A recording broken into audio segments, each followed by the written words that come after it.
Hello everyone, welcome to my channel Shiksha academy. मैं नंदिता आप सभी का बहुत बहुत चैनल पे स्वागत करती हूँ।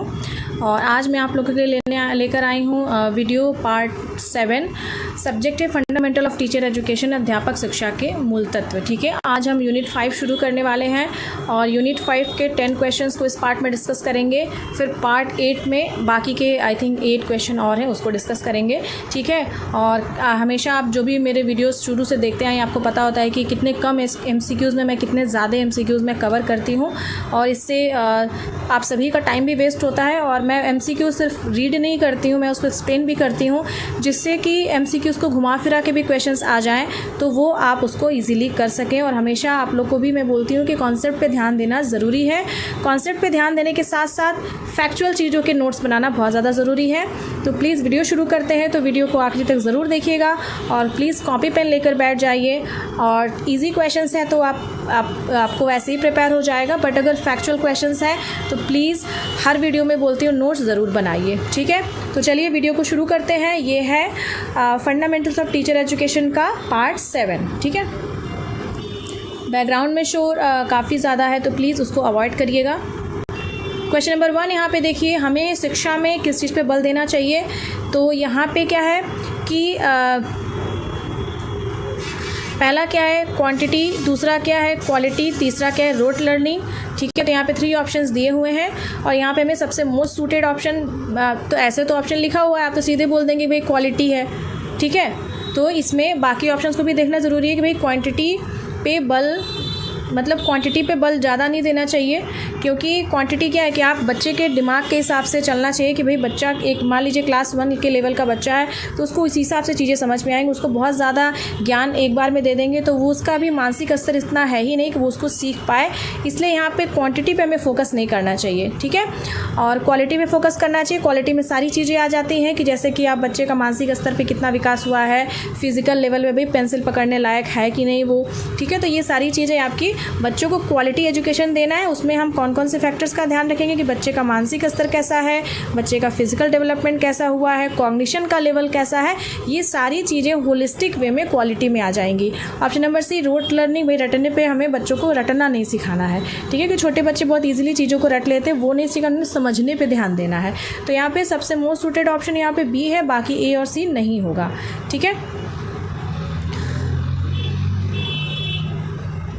क्वेश्चन नंबर 2 यहाँ पे देखिए, by what names are the dimensions of the quality education. गुणवत्तापूर्ण शिक्षा के आयामों को किस नाम से जाना जाता है।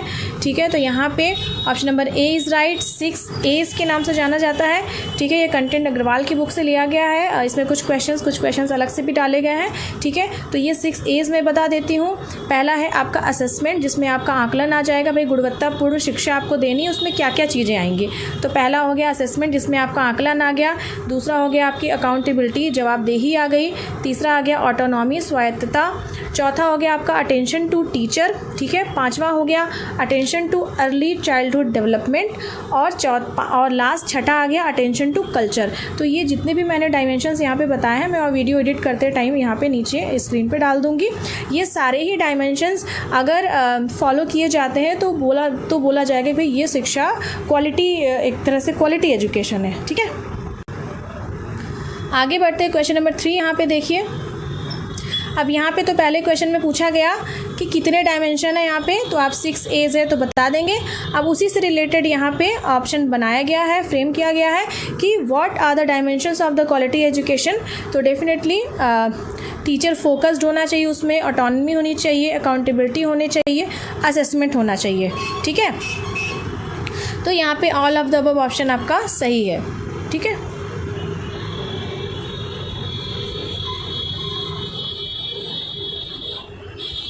यहाँ पे फोकस ऑन टीचर होगा, यहाँ टीचर, अटेंशन टू टीचर, मतलब कि आप अगर बच्चे को पढ़ा रहे हैं, ठीक है, तो सेम बात है अटेंशन टू टीचर या फोकस ऑन टीचर, सेम बात है कि अगर आप बच्चे को पढ़ाने जा रहे हैं तो मतलब कि टीचर कितना अटेंटिव है और साथ में बच्चा कितना अटेंटिव है, दोनों ही चीज़ें यहाँ पे क्वालिटी एजुकेशन में आपकी आएंगी। ठीक है, बच्चा कितना अटेंटिव है, टीचर को तो अटेंटिव रहना ही पड़ेगा। यहाँ पे मेन फोकस बच्चे पे है कि बच्चा कितना अटेंटिव है। ठीक है, अटेंशन टू टीचर की बात की गई है। आगे बढ़ते हैं, क्वेश्चन नंबर 4 यहाँ पे देखिए, होलिस्टिक क्वालिटी इंडिकेटर की बात की गई है। समग्र गुणवत्ता सूचक क्या क्या है। तो जब भी हम होलिस्टिक की बात करते हैं तो उसमें सारी चीज़ें आ जाती हैं, बच्चे का कॉग्निशन लेवल, सोशल लेवल, ठीक है। तो इसमें क्या है कि होलिस्टिक क्वालिटी में भाई ये सारे बच्चों के लिए होना चाहिए, सही बात है, ठीक है। और जो बेटर लर्निंग एनवायरनमेंट भी बताता है कि भाई होलिस्टिक क्वालिटी को इंडिकेट करता है, और जीवन कौशल का विकास, तो यहाँ पे all of the above option सही है, ठीक है।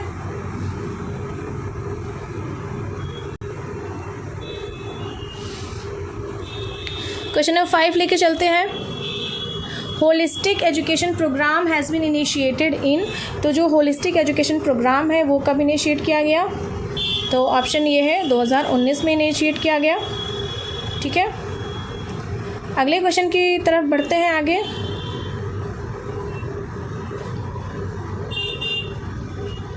क्वेश्चन नंबर 6 देखिए, which commission was the first to recommend for quality growth in secondary and higher education, ठीक है। तो यहाँ पे बताइए आप लोगों ने तो फर्स्ट सेमेस्टर में भी ये सारी चीज़ें पढ़ी हैं, मुदालियर, कोठारी, हंटर, बताइए कौन सा सही है।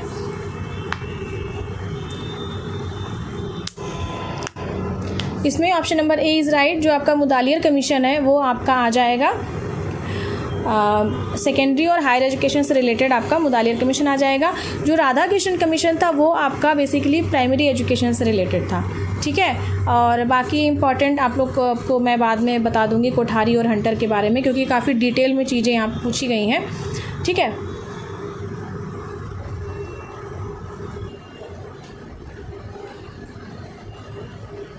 तो यहाँ पे हमने बात की, यहाँ पे मुदालियर कमीशन सबसे करेक्ट आंसर है। मुदालियर कमीशन से एक और इन्फॉर्मेशन मैं आपको फिर नोट से बताती हूँ। अगर क्वेश्चन पूछता है कि मल्टीपर्पज़ स्कूल की बात सबसे पहले किसने की, तो यहाँ पे आप लिखेंगे कि मुदालियर कमीशन लिखेंगे। मुदालियर कमीशन ने बात की थी कि भाई मल्टीपर्पज़ स्कूल बनाए जाएंगे, ठीक है। इसके बाद इसमें एक और बहुत इंपॉर्टेंट है कि जो मुदालियर कमीशन है, इन्होंने कभी 10+2 एजुकेशन पैटर्न को फॉलो नहीं किया, ठीक है। इन्होंने बोला कि सीधे हाई स्कूल का होगा और हाई स्कूल के बाद सीधे बच्चे डिग्री कोर्सेज में जाएंगे, ठीक है। और मुदालियर कमीशन के चेयरमैन कौन थे, ए लक्ष्मण स्वामी मुदालियर, और ये कमीशन कब इसकी नियुक्ति हुई, 23 सितंबर 1952 को। ये सारी छोटी छोटी चीज़ें जिसको आपको इम्पॉर्टेंट है, और इनफैक्ट बेहतर है कि अगर इन सारी चीज़ों का आप नोट्स बनाएं, ठीक है। मैं 2-3 पॉइंट्स और यहाँ पे बता देती हूँ जो काफ़ी ज़्यादा ही इम्पॉर्टेंट हैं आपके, ठीक है। यूनिवर्सिटी एजुकेशन कमीशन के लिए तो मैंने आपको बता दिया, और यूनिवर्सिटी एजुकेशन कमीशन जो है राधा कृष्ण कमीशन के नाम से भी जो इसको जाना जाता है, ठीक है। इसमें कई बार पूछा जाता है कि रूरल यूनिवर्सिटी की बात किसने की थी, तो राधा कृष्ण आयोग में एक सिफारिश की गई थी कि भाई बड़े जगहों पे तो यूनिवर्सिटीज़ हैं, लेकिन जो गांव में बच्चे कैसे बाहर जाएं गांव छोड़ करके, तो वहाँ पे उन्होंने बोला कि भाई गांव में भी मतलब कई सारे गांव को मिला के वहाँ गांव वाले एरिया में भी यूनिवर्सिटी की स्थापना की जाए, ठीक है। ये काफ़ी ज़्यादा इम्पोर्टेंट है आपका, ठीक है। उसके बाद यहाँ पे हंटर कमीशन की बात करें जो कि 1882 में आया था। हंटर कमीशन से रिलेटेड क्वेश्चंस आते हैं। पहला आता है नाइट स्कूल की बात सबसे पहले हंटर कमीशन में की गई थी। उसके बाद मतलब बोला गया था इनकरेजमेंट ऑफ इंडिजिनस स्कूल, ठीक है, मतलब इंडिजिनस स्कूल की बात भी यहाँ पे की गई थी इसमें। और हंटर कमीशन वो कमीशन है जिसने फेवर किया था कि भी इंग्लिश माध्यम में शिक्षा ज़रूर देनी चाहिए, मतलब इंग्लिश मीडियम ऑफ इंस्ट्रक्शन ज़रूर होना चाहिए, ठीक है। ये चीज़ें इंपॉर्टेंट है, मैंने हंटर कमीशन से रिलेटेड बताई। बाकी ईयर तो आपको पता ही है, आप लोगों ने फर्स्ट सेमेस्टर में पढ़ा ही है, ठीक है। तो हंटर कमीशन ने जो रिकमेंडेशन दिया था वो प्राइमरी और सेकेंडरी दोनों एजुकेशन के लिए दिया था। क्वेश्चन यहाँ पे पूछा है सेकेंडरी और हायर के लिए, तो यहाँ मुदालियर होगा, ठीक है। उसके बाद कोठारी कमीशन जो 1964-66 में आया है, उससे रिलेटेड मैं कुछ क्वेश्चंस पॉइंट्स बता देती हूँ। इसको मैं बता रही हूँ, आप लोग कॉपी में प्लीज़ नोट करते जाइएगा, ठीक है। देखिए, which commission gave the concept of common school system, तो आंसर होगा कोठारी कमीशन, ठीक है। कोठारी कमीशन से रिलेटेड एक कथन है कि India's future is being prepared in its classroom, ठीक है। ये एक कथन है कि भारत का जो भविष्य है वो कक्षाओं में प्रिपेयर किया जाता है, तो ये एक कथन है। उसके बाद अक्सर पूछा जाता है कि भाई कोठारी कमीशन ने जो रिपोर्ट मतलब दी थी, उस रिपोर्ट का क्या नाम है, उस रिपोर्ट का नाम है एजुकेशन एंड नेशनल डेवलपमेंट, ठीक है। और एक और पॉइंट है कि नेबरहुड स्कूल की बात किस कमीशन ने की थी, तो कोठारी कमीशन ने की थी, यस, नेबरहुड स्कूल में बात कोठारी कमीशन ने की थी, या ठीक। ठीक है। तो ये कुछ इंपॉर्टेंट बात है जो मैंने अपने नोट्स से आपको बताई। ये भी मैं अपने छोटा सा नोट्स है, ऐसे डिफरेंट कमीशन का भी मैं बना रही हूँ अभी छोटा छोटा। तो जितनी भी चीज़ें मैंने बताई ये मतलब हर जगह एक जगह नहीं मिलती जल्दी, तो आप इसका नोट्स बना लीजिएगा। क्वेश्चन में आगे बढ़ते हैं। How is the teacher accountable for his action. तो डेफिनेटली टीचर हैं आप, तो आप अपने एक्शंस के लिए अकाउंटेबल होंगे, जवाबदेही होंगे। अपने खुद के लिए भी जवाबदेह होंगे कि भाई आप गलती कर रहे हैं, तो यू हैव टू अंडरस्टैंड कि भाई आपने मिस्टेक की है। मिस्टेक किसी भी फील्ड में हो सकती है। मैं एक एजुकेटर हूँ यहाँ पे चैनल पे, और मेरे से भी मिस्टेक होती है, तो मैं अपनी मिस्टेक को सबसे पहली चीज़ तो मिस्टेक एक्सेप्ट करने आना चाहिए, और उसके बाद ही फिर आप इम्प्रूवमेंट की तरफ आगे बढ़ते हैं। तो पहले एक्सेप्ट करिए, उसके बाद उसमें इम्प्रूवमेंट लाइए, उसमें सुधार लाइए, कहीं कुछ गलतियां हुई हैं तो उसमें सुधार लाइए। ठीक है, सोसाइटी और कम्युनिटी, क्योंकि डेफिनेटली एक जो टीचर है, अगर यहाँ पे टीचिंग फील्ड की बात हो रही है, तो जो शिक्षक क्या होता है वो एक रोल मॉडल होता है, फैसिलिटेटर होता है। मतलब टीचर का सिर्फ एक रोल नहीं है कभी क्लास में गए बस पढ़ा देना। वो सोसाइटी भी आप रहते हैं, वो सोसाइटी भी आपके एक्शन से इन्फ्लुएंस होती है। उसके बाद स्टूडेंट के प्रति जवाबदेही तो आपकी होती है, भाई स्टूडेंट है, छात्र है, आपको उसको पढ़ाना है, तो उसमें मतलब क्वालिटी एजुकेशन आपको देनी, उसमें सिर्फ आपको किताबी ज्ञान नहीं देना है, उसका सर्वांगीण विकास में जो आपका रोल है वो आपको प्ले करना है। ठीक है, तो यहाँ पे all of the above option आपका सही होगा। ठीक है, वीडियो में आगे बढ़ते हैं। क्वेश्चन नंबर 8 यहाँ पे देखिए। ठीक है, कौन सा कथन सत्य है। तो पहला ऑप्शन देखिए, demand is based on utility, कि भाई आप किसी चीज़ की डिमांड कैसे बढ़ेगी जब कोई चीज़ ऐसी मार्केट में आएगी जिसकी उपयोगिता है, जिसका मतलब यूज़ आप कर सकते हैं। ठीक है, दूसरा ऑप्शन है कि demand arises when there is a need, definitely जब ज़रूरत होगी तभी उसकी डिमांड बढ़ेगी। अब यहाँ पे पेंशन के अनुसार एक कथन है, इस कथन से भी क्वेश्चन बनाया जा सकता है। Demand is effective desire. ठीक है, पेंशन ने बोला है कि मांग प्रभावी इच्छा है। यहाँ पे तीनों ही ऑप्शन आपके सही हैं, ए बी सी। देखिए, अब इसको एक एग्ज़ाम्पल की तरह समझते हैं कि जैसे मान लीजिए कि डिमांड मतलब इनफैक्ट अगर कमोडिटी की बात करें, जो भी मतलब मार्केट में जो बेसिक से बात करते हैं, अगर किसी चीज़ की डिमांड है, जैसे मान लीजिए कि अगर इनफैक्ट मतलब क्या एग्जांपल लिया जाए, अगर मतलब एक चलिए इसकी बात करते हैं, वाटर की बात करते हैं कि पानी आजकल पैकेट वाटर बिकता है क्योंकि पानी का लेवल बहुत ज़्यादा ही पोल्यूटेड हो गया है। तो एक मतलब डिमांड बढ़ी कि भाई ज़रूरत पड़ी लोगों को भी साफ़ सुथरा पानी पीना चाहिए, तो उसका मतलब कंपनीज़ ने फ़ायदा उठाया, उन्होंने फ़िल्ट्रेशन प्लांट्स लगाए और फिर उन्होंने पैकेज्ड पानी बेचना शुरू किया। तो भाई कहीं भी है आप टैप वाटर या कहीं से भी बहुत नीचे लेवल पर तभी जाके पानी साफ़ मिलेगा।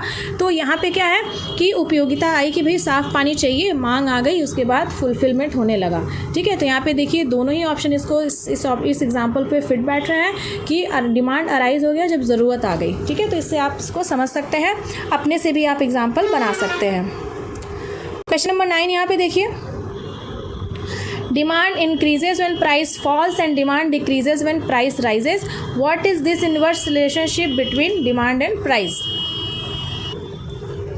तो यहाँ पे क्या है कि यहाँ पे option number A is right. यहाँ पे लॉ ऑफ डिमांड की बात करते हैं। तो देखिए दो चीज़ें बहुत इंपॉर्टेंट है, आगे इससे रिलेटेड क्वेश्चन आपके आएगा नेक्स्ट वीडियो में, इसमें यहाँ भी मैं बता देती हूँ और वहाँ मैं रिवीजन करा दूँगी। ठीक है, दो तरह के डिमांड्स यहाँ पे इंपॉर्टेंट है। देखिए यहाँ पे ये तो बिल्कुल ही गलत है, ये क्यों हॉर्न बजा रहे हैं आप लोग। एक्चुअली इंडिया है ना, नोशन ये है कि हॉर्न लगा है तो बजाना है।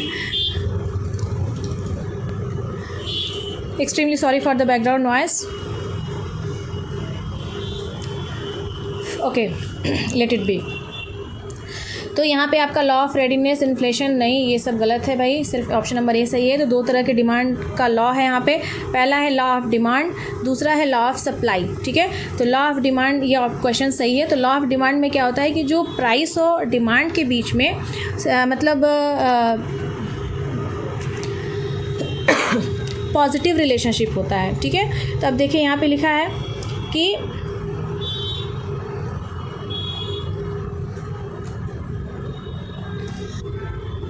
सॉरी बी फोकस्ड, गलत पढ़ा दूंगी मैं। देखिए दो तरह के डिमांड होते हैं, लॉ ऑफ डिमांड और लॉ ऑफ सप्लाई। ठीक है, जब भी हम लॉ, देखिए दोनों ही चीज़ों में लॉ ऑफ डिमांड की बात कर रहे हैं तो किन दो फैक्टर्स के बीच में, वेरिएबल के बीच में संबंध है, प्राइस और डिमांड। तो वैसे ही लॉ ऑफ सप्लाई में प्राइस और सप्लाई। ठीक है, तो जब भी हम लॉ ऑफ डिमांड की बात करते हैं तो इस क्वेश्चन में हम आज सिर्फ लॉ ऑफ डिमांड डिस्कस करते हैं, फिर आगे अगले वीडियो में हम लॉ ऑफ सप्लाई बताएंगे, नहीं तो आप मिक्स मैच हो जाएगा। तो लॉ ऑफ डिमांड में क्या होता है कि इन्वर्स रिलेशनशिप होता है। ठीक है, यहाँ पे लिखा है डिमांड बढ़ रही है, ठीक है, व्हेन प्राइस फॉल्स, और डिमांड डिक्रीज हो रही है व्हेन प्राइस राइजेस। ठीक है, तो मैं यहाँ पे लिख के आपको बता देती हूँ।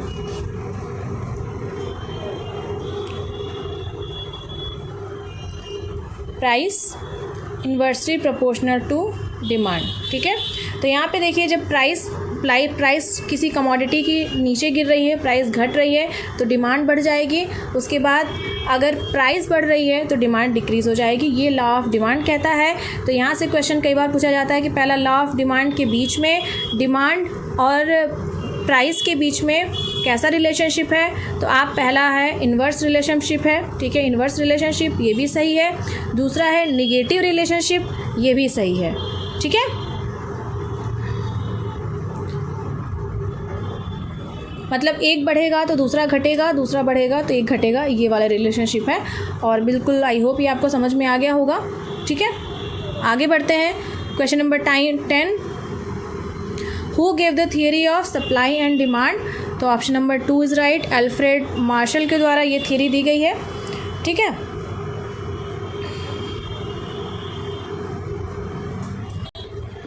आई होप आपको ये लॉ ऑफ डिमांड वाली थ्योरी समझ में आई है। इसमें फिर से रिवीजन कर लेते हैं कि लॉ ऑफ डिमांड में इन्वर्स रिलेशनशिप होता है। ठीक है, प्राइस हो गई इन्वर्सली प्रोपोर्शनल टू डिमांड। ठीक है, तो उसके बाद अगर आपकी प्राइस इंक्रीज़ कर गई किसी चीज़ की, ठीक है, कमोडिटी की, तो डिमांड डिक्रीज़ कर जाएगी। अगर किसी चीज़ की प्राइस डिक्रीज़ हो गई तो भाई डिमांड थोड़ी सी बढ़ जाएगी। ठीक है, तो यहाँ पे इन्वर्स रिलेशनशिप है, तो पहला इन्वर्स रिलेशनशिप सही है। दूसरा क्या है, निगेटिव रिलेशनशिप सही है। ठीक है, तो ये इस तरह से ये लॉ ऑफ डिमांड है। तो जब भी हम किसी भी लॉ की बात करते हैं तो यहाँ पे दो वेरिएबल हैं, पहला क्या है प्राइस, दूसरा है डिमांड। ठीक है, तो हम क्या कहते हैं कि बाकी अदर फैक्टर्स को कांस्टेंट रखते हैं। ठीक है, ये चीज़ होगा। इसी तरह जब हम अगले वीडियो में लॉ ऑफ सप्लाई की बात करेंगे तो उसमें भी प्राइस और सप्लाई के अलावा बाकी फैक्टर को हम कांस्टेंट रखते हैं, फिर जाके इस लॉ की बात करते हैं। ठीक है, आई होप ये वीडियो आपको अच्छा लगा हो। कोई चीज़ अगर नहीं समझ में आई हो तो प्लीज़ कमेंट करके पूछिए। ठीक है, और उसके बाद बाकी अगला वीडियो ज़रूर देखिए, उसमें हम law of demand, law of supply की बात करेंगे। और अपने जेन्युइन कमेंट ज़रूर दीजिए, और फीडबैक बहुत इंपॉर्टेंट होता है। और साथ में नोट्स बनाते ज़रूर चाहिए। हर बार मैं बोलती हूँ और पता नहीं मतलब कितने लोग इस मेरी बात को समझ पाते हैं, क्योंकि मतलब कह तो मैं सकती हूँ, लेकिन आप लोग कितना उसको समझ पाते हैं और कितना इम्प्लीमेंट कर पाते हैं। और आई नो कि जितने लोग भी अगर इस बात को इम्प्लीमेंट करते हैं, अक्सर बोलती हूँ कॉपी पेन लेके रखिए, क्योंकि जब आपको पता है, जब इसकी हैबिट आपको हो जाएगी ना कि हमेशा कुछ भी पढ़ रहा है कॉपी पेन हाथ में है ना, ये बहुत फ़ायदा करता है लॉन्ग टर्म में। इसने मुझे खुद फ़ायदा किया है। इनफैक्ट मैं तो मेरी बुक अगर आप देखेंगे तो मैं बुक को ही नोट्स बना के पढ़ती हूँ, बट स्टिल मेरी इतनी हैबिट हो गई है कि फिर भी कॉपी पेन मेरे पास रहता है, उसमें से कुछ पॉइंट्स लेके मैं लिखती हूँ। ठीक है, और उससे चीज़ें काफ़ी समय तक, लंबे समय तक याद रहती हैं। ठीक है, तो लॉन्ग टर्म की अगर प्लानिंग आपको करनी है, फ्यूचर में आपको सक्सेस हासिल करनी है, तो आपको इस तरह की कुछ टेक्निक्स का इस्तेमाल अपने रोज़मर्रा के जीवन में ज़रूर करना पड़ेगा। ठीक है, बाकी टिप्स बाद में दे दूँगी, कुछ अगर पूछना होगा तो आप लोग पूछ लीजिएगा। ठीक है, तो मिलते हैं फिर नेक्स्ट वीडियो में। और वीडियो आखिरी तक देखने के लिए आप सभी का बहुत बहुत धन्यवाद।